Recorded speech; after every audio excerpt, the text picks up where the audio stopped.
Well everyone, it's time for us to go and take a look at the Samsung Galaxy S21 and see if this particular phone is still worth buying in 2024, specifically in the middle part of this particular year. Now, the very first thing I'll definitely tell you is I love the Galaxy S21, and I do think in a lot of different ways this is still a very, very good phone. This is an excellent phone in so many ways. It's like a cheaper, older device. I don't know if this would be the first phone I'd recommend people to buy, but from the Samsung side, this is probably the oldest, cheapest Samsung phone I'd recommend buying from the Galaxy S series of devices. Now, first of all, with the Samsung Galaxy S21 on the exterior, you're still getting a phone that looks pretty good and pretty solid. I like this phone a lot because of that, and I will definitely say in a lot of different ways, if you're going through and buying a phone, this is a very, very good phone from that particular perspective, and I do think from that side of things, it's a really nice thing. Being able to go ahead and buy a phone like this and not have to worry about it, being, super outdated in a lot of ways is very good. You're still getting a very nice display. It's a dynamic AMOLED display, 6.2 inches, 1080p, 120 Hz. It's a very good panel, and if you're just trying to go ahead and find a phone that can have a good panel for the most part, this is a very decent option for sure, and I think it's a really good looking phone nonetheless.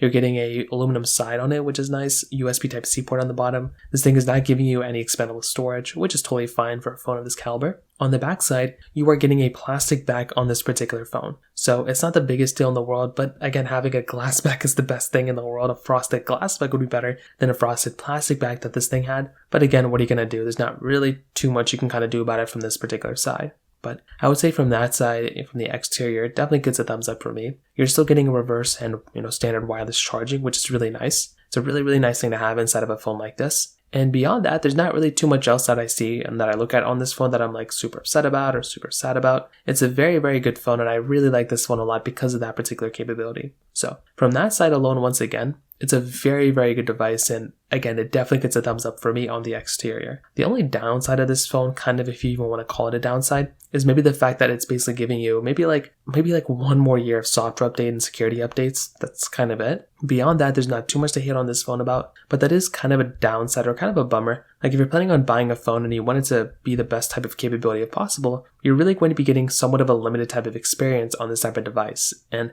that is kind of a downside. I would love to be able to go and buy a phone and have it, basically like being a little bit better here and there. Unfortunately, with this particular device, you're not going to be getting a super long lasting phone, which again is kind of a bummer. It's kind of a downside. And that's just kind of what ends up happening when you're getting a device like this. So again, it's not the biggest deal in the world or anything like that. It's not a huge issue, but it is, again, kind of a bummer if you're planning on buying this phone.